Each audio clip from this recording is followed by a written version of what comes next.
Hello, good morning.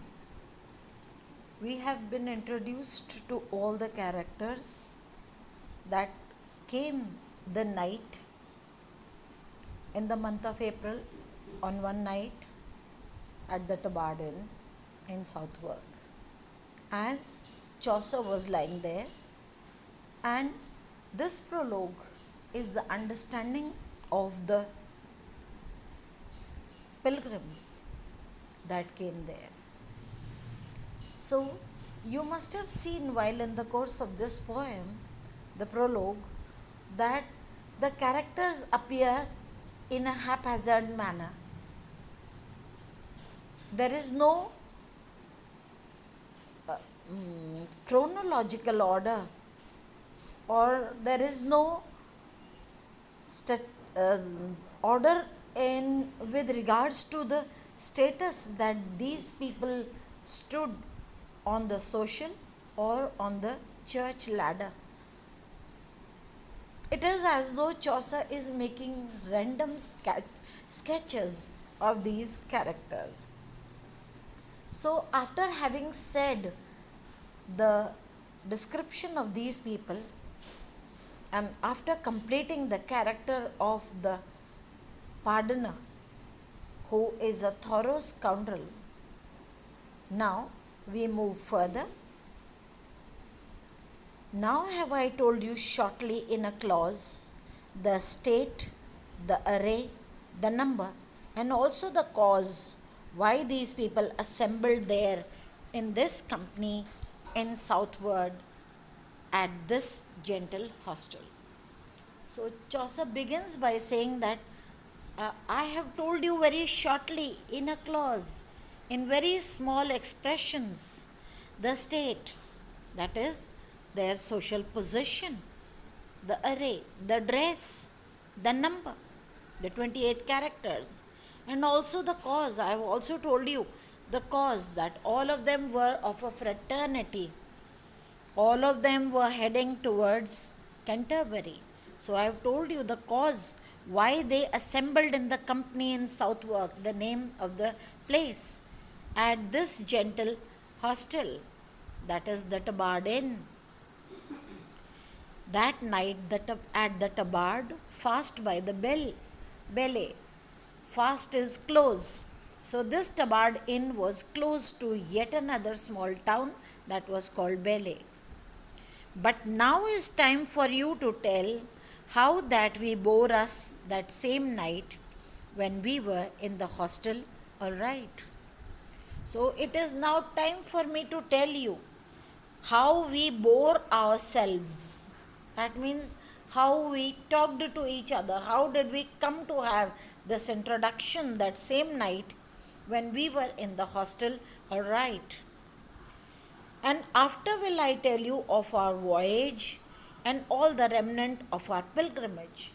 Chaucer says that after I introduce to you all the people which I have already done, I will now take up my task to tell you of our voyage, because the voyage would begin the next morning. And all the remaining of our pilgrimage, what did we do while we were moving towards Canterbury? But first, I pray you of your courtesy that I narrate it, not my villainy.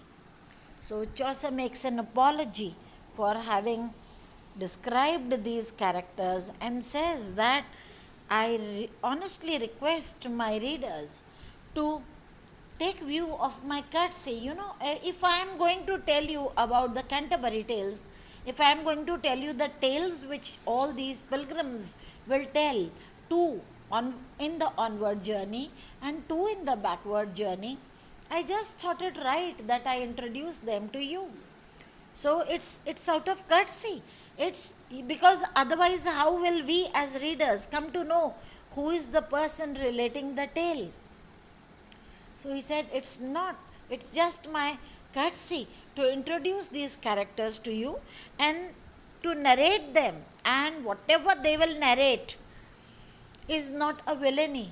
I am in no bad intentions to speak about anyone, because you know very well that if You sit next to a person who is an army man and is on a holiday. So if you sit next to the person who is an army man, naturally he will relate to you the tales of his bravery, his acts of prudence which he did on the battlefield or on the front or on the place where he was deputed. Because he will speak of nothing but bullets, but dress, but the night duty, but the challenges that he met with. And if you sit next to a holy man, definitely you expect something of some religion to come from him.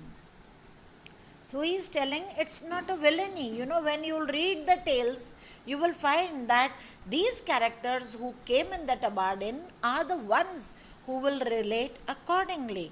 It's none of my villainy to distort any of the characters. Though that I plainly speak in this matter, to tell you their words and their cheer, and though I speak their words properly, for this you know all so well as I. I'm sorry, I've read too much. Though that I plainly speak in this matter. So I have been very plain. I have told you, I have stood as a mirror to my 14th century England. I have stood as a mirror at the Tabard Inn, and I am only reflecting the personages of the people who poured in that night into that hostel. So I am telling you their words, whatever my tales would be, just the words that these people uttered, and their cheer, that is their intentions, their something which delighted them. And also, though I speak their words properly, whatever will be there in the tales will be the words of these people. For this you know all so well, because you all know, and I also know, that whoso shall tell a tale after a man, he must rehearse as near as ever he can. So, if one is to tell a tale, one must rehearse to present the character of the teller of that tale. One must rehearse it as near as ever as one can. So, my approach is a dispassionate one. I have no intentions to distort or to maximize or minimize what these people have said. I am only rehearsing as near as I can to the characters of these speakers. Every word, if be it in his charge. So if it lies in the charge of the teller, it must be that every word should be very much near to the character of the speaker. All speak never so rudely and large, and a person who is the narrator must not speak it rudely, that means without a passionate love for the person whose story you are telling, and he shouldn't also enlarge it. He shouldn't stretch matters far, or else he must tell his tale untrue or feign things. So he said, these people will be, I am sure that these people are so strong in their conviction over the pilgrimage that they would tell their words very close to the reality. Otherwise, he would be telling his tale untruly or feign things, FEIGN. He would be artificially making them up or find words new. So neither they will attempt at concocting stories up. They will not find new words. They will put their tales in the words as they should be. He may not spare, although he were his brother. So the person who is the narrator of the tale, he must not spare the person. He must speak it very clear, even if the person he is talking about is his brother. Brother is the most loved person. So Chaucer is in a fact covering up for whatever he has said about these people. He says that when I assume the task of telling about them, speaking about them, it becomes my duty to put as it has come to me. Even if it is my brother, I cannot spare him. So he serves the double purpose of giving them a scope for uh, of understanding that they will not take the prickings of Chaucer as untowardly, and they would take it easy. He is telling that for me, since we are on one pilgrimage and we would be together, so you are like my brother. When I move towards Canterbury, I hold no malice against anyone. You are like my brother. He must as well say a word as another. So, when I am narrating, I will only take one word as I would take the other.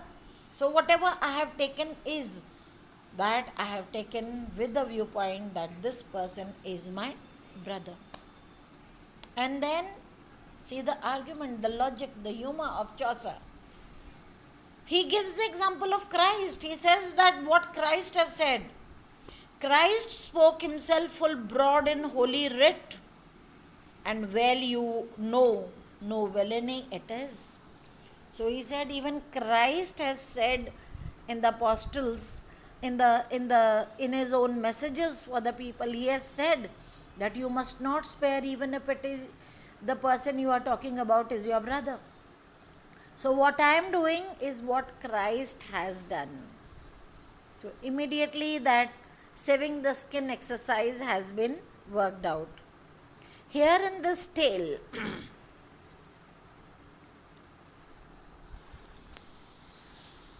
Christ spoke himself full broad in holy writ, and well you know, no villainy it is.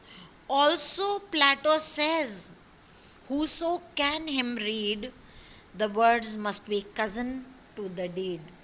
So he said, if at all you've got the wits to read Plato, the philosopher, then if you read him, you will read written by Plato that words must be cousin to the deed. Whatever one says are at par with the actions that he commits, and the actions that one commit are also should be suggested in the way the action is being performed. So, if there would be a story of guilt or a story of shame, it should be put as plainly as the person must have done it. So, he illustrates, he takes the example of two prominent people who no one would disbelieve in, the first being Christ and second being Plato. Also I pray you to forgive it me, all have I not set folk in their degree. So please forgive me for this, that I have not set the folks in their degree. I have not put them as they ought to appear on the hierarchy. I have not done that. Please forgive me for that. Here in this tale, in this story, in this prologue, because I have not put them in a proper order as that they should stand, as they should have existed. And then Chaucer apologizes. My wit is short. He says, I am not a very well read person. I have got lesser understanding than any other person who is present here. My wit is short. You may well understand. And then he apologizes for his short wits. So we see in this explanation, in these lines in the poem, that Chaucer has bared, rather exposed these characters as they were. He has made no attempt either to glorify or to distort any character. And then he says that if at all this has happened, I have tried to work according to the principles set by Christ, that even if it is your brother, you shouldn't spare by cutting down on his shortcomings. I have not done that. I have very much followed Christ, and also with my short wits, I have also been able to read. You may not have read him, but I have read Plato, and after my reading of Plato, I have come to the conclusion that I must make my words in accordance with the deeds of my pilgrims. So, this is Chaucer's humor. He would say, he would present the person as he was, and yet go under cover of his short wits. This is the character sketch of Chaucer. He has not kept himself aloof from the other pilgrims. He says, I am of them. We are of a fraternity that is going for some spiritual gains. We are of a fraternity because we come from the classes that can afford this 60-day journey. We are with people with all our strengths and with our limitations. So, all God's plenty, Chaucer makes himself inclusive there. Chaucer stands along with them, but he only pleads for his short wits, and which we know is no short wit. This work stands out as a masterpiece through the ages in English literature, and these writings procured for Chaucer the merit of being the father of English poetry, the great artist of humor. How he managed to speak about the hot, the cold, the moist, and the dry aspects of people that God has created. And we see his pilgrims all throbbing with life, with their small strengths and with their small weaknesses. And we see not just men but also women here, not just the partners and the summoner and the nun and the monk and the friar from the church, but also the parson and the clerk of Oxford. We see there not only the plowman, the one who tills the land for God's sake, and the yeoman who serves his master with fair diligence and austerity. He has come there very well equipped to assist his master who is working to keep the religion up. So, but we also see the bad merchant, the shipman, and the miller, and so on. So we have a fair acquaintance of the characters there. And now the last one is the host, the 30th one, because when he sees these 29 pilgrims assembled there with all their bubble, their lives, their exuberance of personages and intentions. So he also wishes to be a part of this good pilgrimage. We'll read him later. That's all for today. Thank you.